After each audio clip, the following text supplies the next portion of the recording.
What's up, guys? I'm getting some playlists going, and so this will be another video in the timeline subject. And this is going to be based off Anatoly Fomenko's work, History, Fiction, or Science, and a new chronology, as he calls it.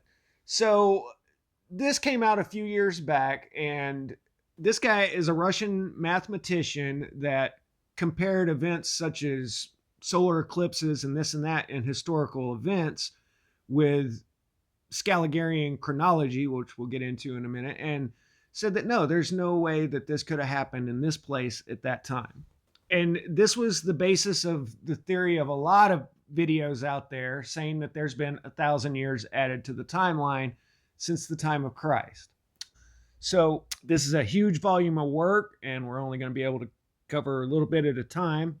Let's start with explaining Scaligean chronology.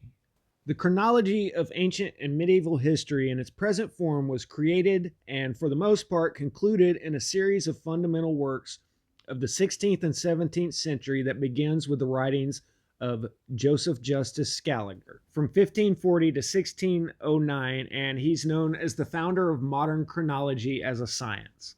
For the most part, the body of Scaliger's work was concluded by Dionysius Petavius from 1583 to 1652, who just happens to be a member of the J order. I can't say it, so I will refer to them as the Society, as in the Society of Jesus.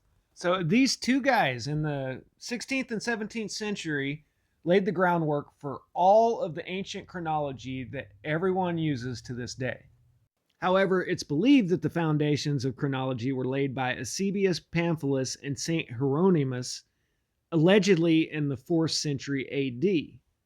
Here you see a painting of Eusebius dated 1415, and he says it's worth noting that Eusebius is painted wearing typical medieval attire of the Renaissance epoch, probably because he lived in that period of time and no earlier, despite the fact that Scaligerian history ascribes Eusebius to the 4th century AD. It's interesting to note that his famous work titled The History of Time from the Genesis to the Nicene Council, as well as the tractate by St. Harmonius, weren't discovered until late in the Middle Ages.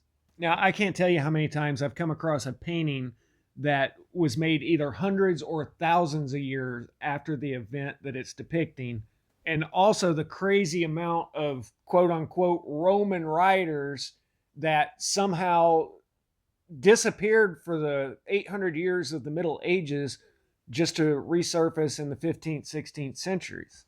Now get this, not even 50 years after Petavius, a different member of that society, Jean Hardouin, who was a historian and archaeologist, considered the classical literature to have been written in monasteries during the preceding 16th century.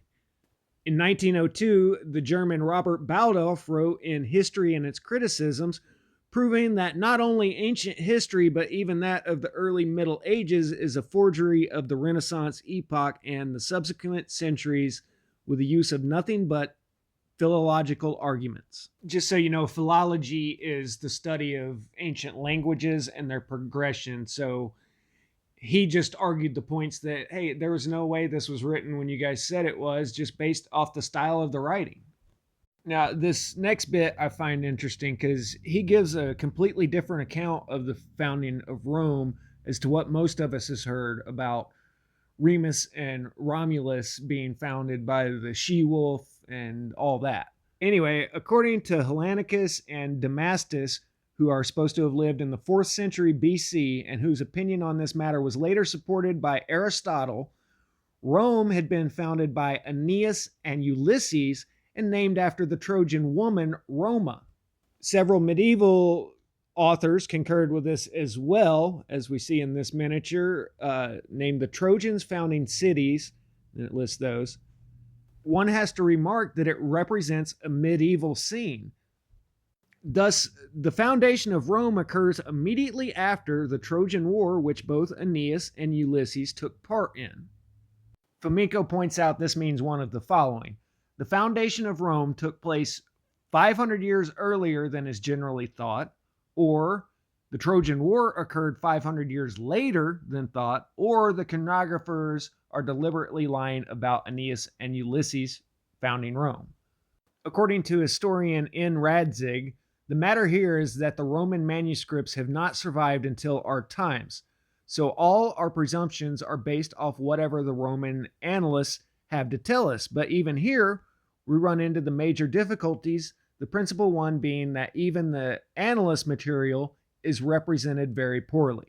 Now, to me, that would make perfect sense if, in fact, there was 800 years of basically no writings whatsoever between the fall of Rome and the medieval historians, but that doesn't appear to be the case. Because in the 19th century, two prominent historians, Hocart and Ross, published the results of their research proving that the famous ancient, quote unquote, Roman history by Cornelius Tacitus was really written by the well-known Italian humanist Poggio Bracciolini. And here you can see a list of the so-called ancient authors that Poggio just happened to discover and publish during the Renaissance, and in most cases, detailed analysis shows us that the obscurity of the literature's origins and the lack of documentation concerning its passage through the so-called Dark Ages leads one to suspect that none of these texts had really existed before the dawn of the Renaissance, 16th century, 17th. And finally, in about 1420, the Milanese professor Gasparino Barzizza decided to undertake a rather precarious endeavor of filling in the gaps in the incomplete collection with his own writings for the sake of consequentiality. However, before he could finish this volume of work, a miracle occurred. A forlorn manuscript with the complete text of all the rhetorical works of Cicero becomes unearthed in a parochial Italian town by the name of Lodi. So this guy decides he'd fill in the blanks just for continuity, and then miraculously, oh hey guys, I found what I was looking for. Now I've got the originals. Oh my god, he'd have made a great YouTuber. Subsequently, the irrecoverable happens. The original of the collection, the manuscript of Lodi, becomes abandoned since no one wants to confront the textual difficulties it presents, and finally gets sent back to Lodi, where it disappears without a trace. Nothing is known of what happened to the manuscript since 1428. The European philologists still lament the loss. Now, he gets into dating biblical events, and I don't want to make this video too confusing because that one is going to derail your train of thought. So I'll do that in a different video. But he points out some of the things that I almost did a video on in the past, like looking at old paintings of Jesus and the city that he's portrayed in. It looks nothing like what our conceptualization of Jesus in Jerusalem is.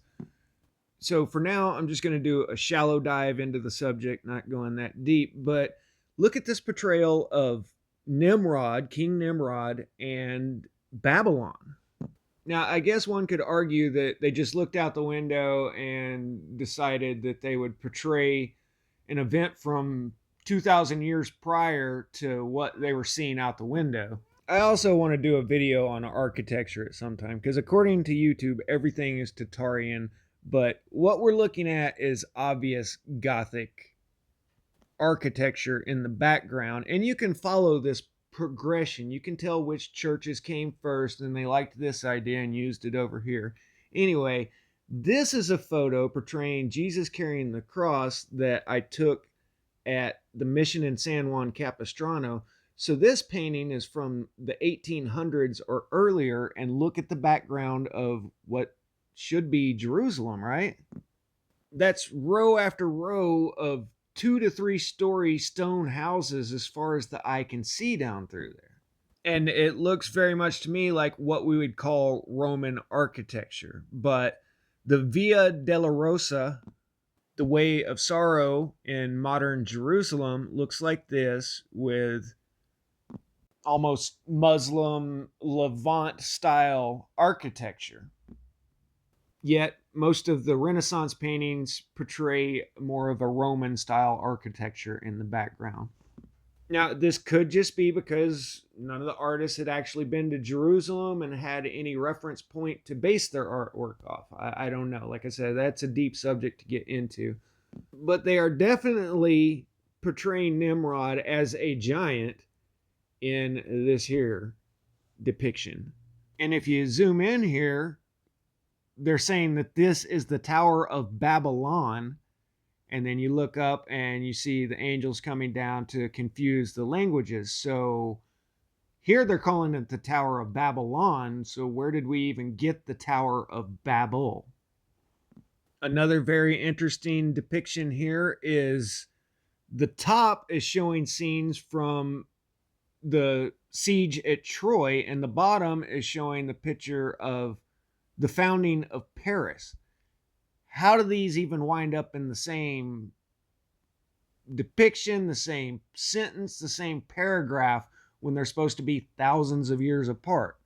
In the top, you see the fleet sailing for Troy, and they all look like medieval knights on board the ships. Well, what Fomenko is suggesting, and what I've came to the conclusion of through my own research, different avenues, is that the events of our quote unquote ancient history were not that far back in the past. And I think the historical events of quote unquote ancient times happened just prior to the catastrophes of the 14th century that could be even closer to our period of time than the 14th century. It could be as soon as 1480. Again, very deep subject that I'm not going to get into right now. I'm going to end off with Plato, though. Here we're looking at a bas relief from the Chartres Cathedral, allegedly built in 1140 AD. And they're depicting Pythagoras and Aristotle, a couple of pagans from 1500 years prior. That doesn't make any sense. And Aristotle is famously a student of Plato. So the ancient Plato is supposed to have been the founding father of Platonism. His teaching allegedly falls into oblivion for centuries to come and is revived by the famous Neoplatonist Plotinus, allegedly in 205 AD. The similarity of his name of that of his teacher is purely accidental, of course. I do like Fomenko's sense of humor. He's very sardonic, sarcastic. And then the Neoplatonism disappears again from 2000 AD all the way up until the 15th century by another famous Platonist, Gemisto-Platon. The medieval Platon is supposed to have revived the ancient Platonism, having been an avid advocate of the ancient sage Plato. Furthermore, it is only in the 15th century that Plato's manuscripts were unearthed. Another miraculous discovery of an ancient artifact just in time. So then the medieval Platon founds the Platon's Academy in Florence in the image of the ancient Plato's Academy. Both Plato and Platon write utopian works. Gemisto-Platon is reported to have been the author of famous tractate on laws, which sadly failed to reach us in its entirety. However, the full text of Plato's tractate by the same title did make it to us. Then he goes on to list several other famous doppelgangers. You know, there's 2 or 3 different Dionysiuses, like the Dionysius Batavius, who finished Scaliger's work of our Chronology of Ancient Times. A series of prominent Roman lawyers ends with Irenaeus Modestine, who died in 244 AD. And then after 900 years of no law or anything, then Irenaeus is active as well, of the same name, doing the same things that the Irenaeus of 900 years prior had done. Anyway, that's probably enough to absorb for right now. So I hope you guys enjoyed it, and we'll definitely swing back around to this subject at some point in time. Peace out.